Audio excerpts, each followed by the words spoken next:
Ligne droite. Le grand réveil. Aujourd'hui, Bart De Wever deviendra officiellement le nouveau Premier ministre belge après avoir prêté serment. Si la nouvelle ébranle la presse belge et même française, c'est que le profil politique de l'intéressé est généralement un frein politique de taille. Voici ce qu'écrit le journal La Meuse. Bart De Wever prêtera serment comme Premier ministre, un rôle jadis impensable pour l'emblématique président des nationalistes flamands. Alors avant de revenir sur la figure de Bart De Wever et de vous interroger Lionel Ballan sur... pardon, je vous ai même pas présenté. Du coup, pour parler de ça, pour parler de cette figure de Bart De Wever, pour expliquer comment est-ce que ce fameux cordon sanitaire belge dont on a beaucoup parlé en France a enfin été déchiré, nous recevons Lionel Ballan, notre spécialiste de l'actualité des partis patriotiques en Europe. Bonjour Lionel Ballan, merci d'être avec nous. Bonjour Liselotte. Et donc je disais avant de revenir donc sur cette figure et de vous interroger sur la pertinence de ce terme de nationaliste pour décrire Bart De Wever, pourriez-vous commencer par nous parler de ce scrutin des dernières élections fédérales puisqu'il est directement responsable de la formation donc de ce nouveau gouvernement belge? Le scrutin fédéral a eu lieu le 24 juin 2024. Et après plusieurs mois de discussion, différents partis sont arrivés à se mettre d'accord afin de former enfin un gouvernement.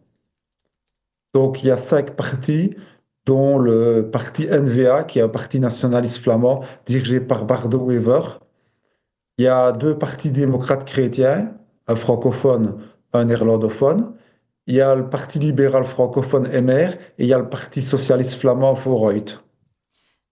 Alors, Lionel Ballan, quelles sont les valeurs sur lesquelles ont réussi à s'accorder ces 5 partis, puisque en France aussi, je prends souvent ce parallèle, mais on a des partis qui se sont interrogés sur la pertinence de s'allier, et puis finalement, il reste toujours des points de crispation qui empêchent toute alliance d'ampleur. Aujourd'hui, voilà, quelles ont été les valeurs piliers de cette alliance?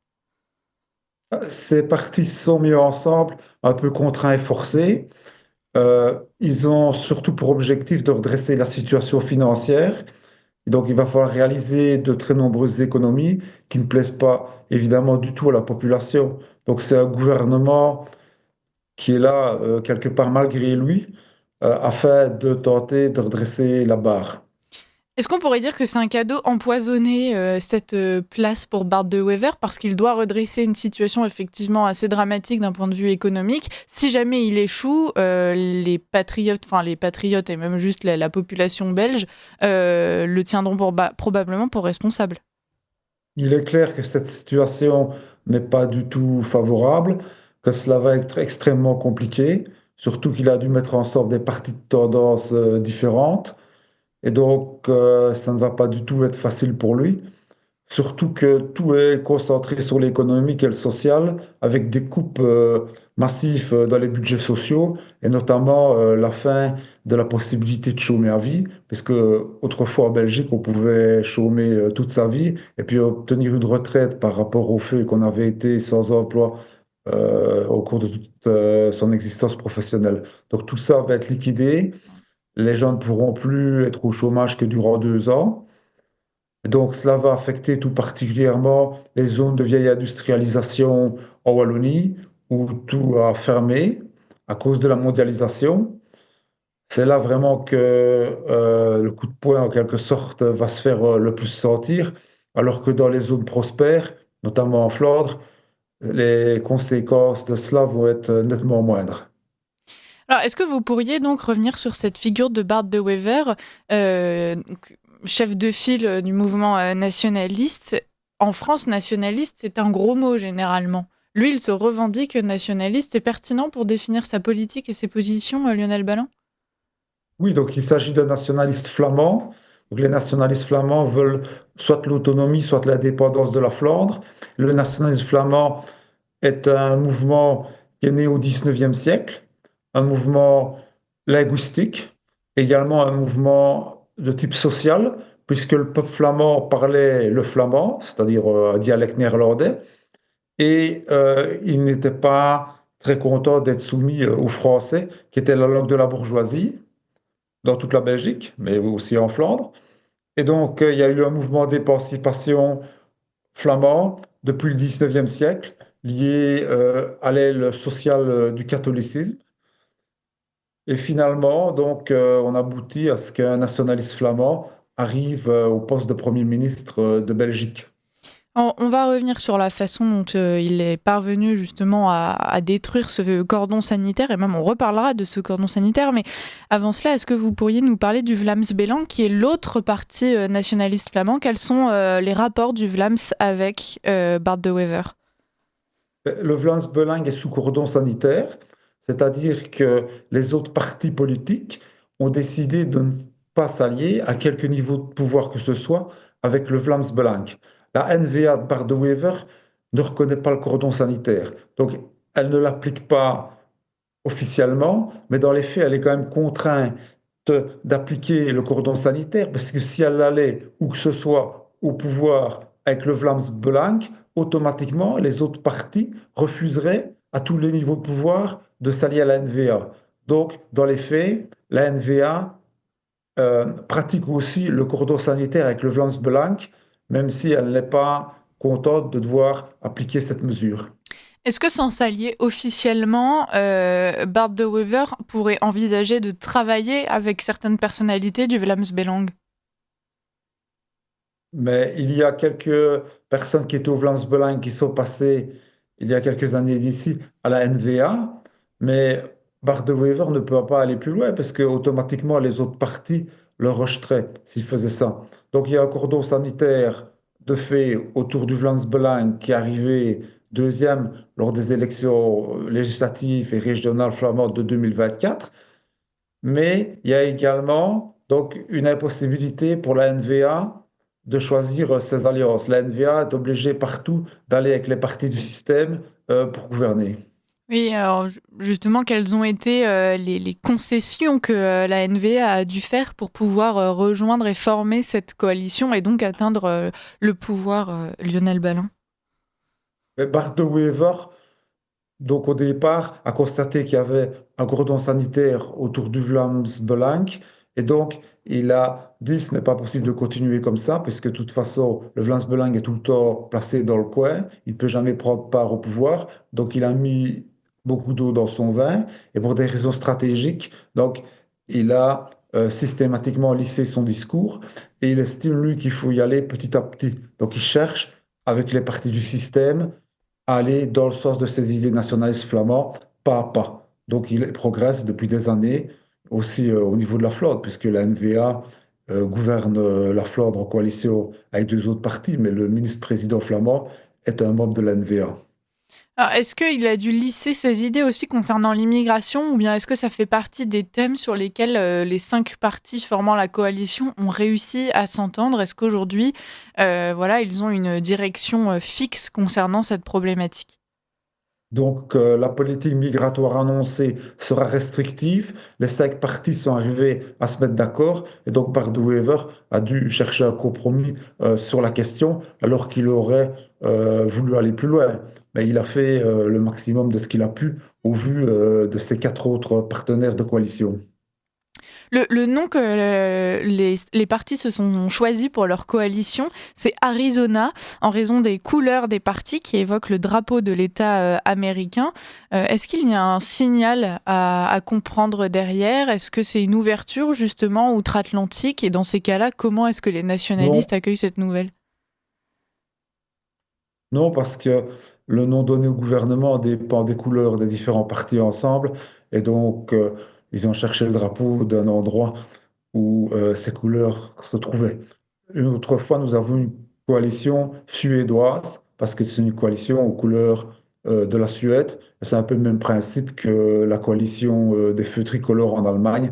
Comme il y a 3 partis qui correspondent aux feux tricolores, elle a été nommée ainsi. Alors, il a été, Bart de Wever, maire d'Anvers pendant de longues années, depuis 2013, si je ne m'abuse. Est-ce qu'il a pu compter justement sur ce mandat pour pouvoir gagner en crédibilité? Est-ce que c'est une réussite, ces quelques années donc passées à la tête de la ville d'Anvers? Oui, le Bart de Wever a mis les socialistes dehors, qui tenaient Anvers depuis 120 ans, et il a redressé la ville d'un point de vue financier. Maintenant, Anvers étant un port, il y a de nombreux problèmes de délinquance, il y a des problèmes de trafic de drogue notamment, Et donc, il n'est pas arrivé dans ce domaine à vraiment remettre de l'ordre. Et d'un autre côté, il a rétabli un certain nombre de choses au sein de la ville. Donc sa gestion au quotidien a été bonne, mais en matière de sécurité, par exemple, il n'est pas arrivé à faire ce qu'il voulait faire. On pourrait un peu comparer ça à ce qui se passe en Italie avec Madame Meloni, qui peine à limiter l'immigration d'une part, mais qui d'autre part obtient de bons résultats dans la gestion quotidienne du pays. Hmm. Revenons sur ce cordon sanitaire. On comprend bien que Bart De Wever a donc pu compter sur cette coalition pour devenir Premier ministre. En revanche, on imagine que la presse n'a pas dû être tendre avec lui, en Belgique comme en France d'ailleurs. Comment est-ce qu'il a géré ce problème? Comment est-ce qu'il a réussi à aller au-delà de ce qui devait être présenté par les médias? Bardo Wever est quelqu'un qui parle extrêmement bien, c'est un lettré, il fait souvent référence à l'Empire romain et à la langue latine, et donc il a pu gérer très calmement ce genre de situation, comme d'habitude.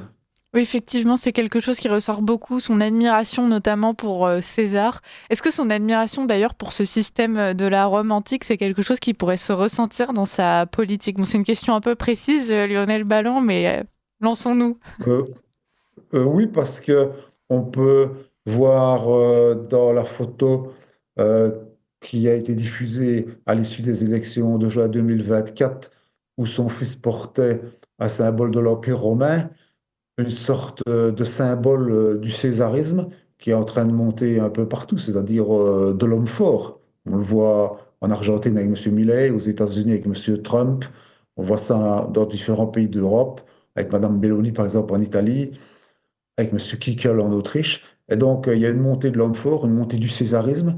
Il y a une référence indirecte à cela. Et puis, Bart Wever aime tellement l'histoire de la Rome antique qu'il ne peut qu'être inspiré au quotidien par celle-ci dans son action.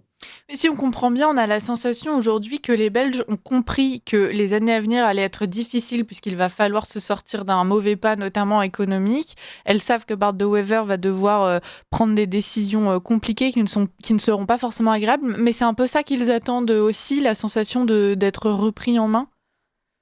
Oui, voilà, donc on ne pouvait plus continuer comme ça. La Belgique, autrefois, c'était un pays de cocagne, c'était un pays où on pouvait, comme je l'ai dit, chômer à vie, c'est un pays où il y a des autoroutes gratuites éclairées la nuit, etc.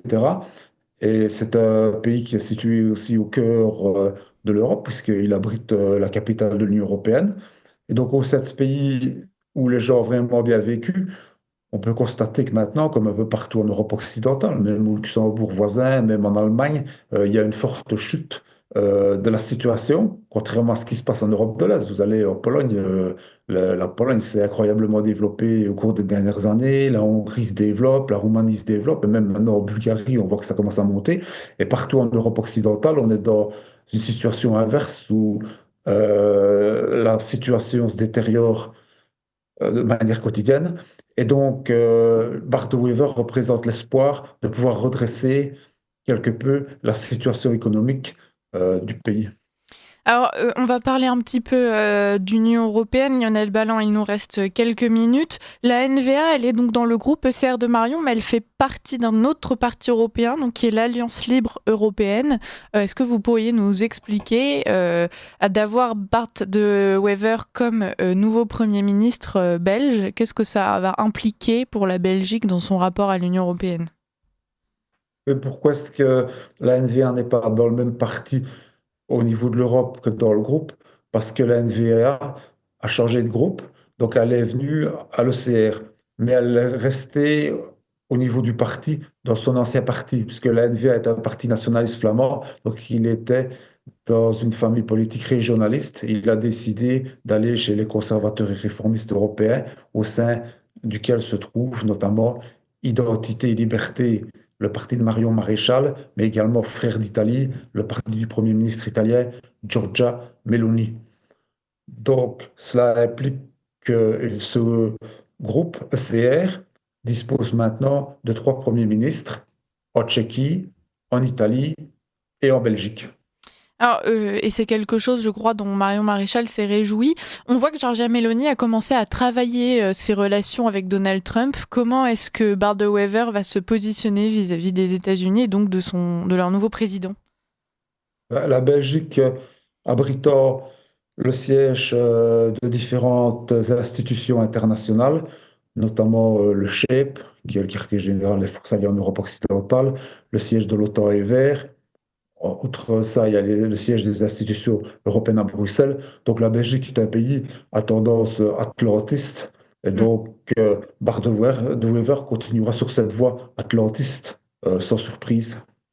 Merci beaucoup Lionel Ballan pour toutes ces précisions. On a l'habitude de vous recevoir pour parler d'autres partis européens et là vous étiez sur le terrain puisque vous êtes belge vous-même, il me semble. Voilà. Merci donc d'avoir été avec nous ce matin pour clarifier Merci cette Gisela. situation. On va continuer à guetter ça de très près et on vous recevra à nouveau très bientôt.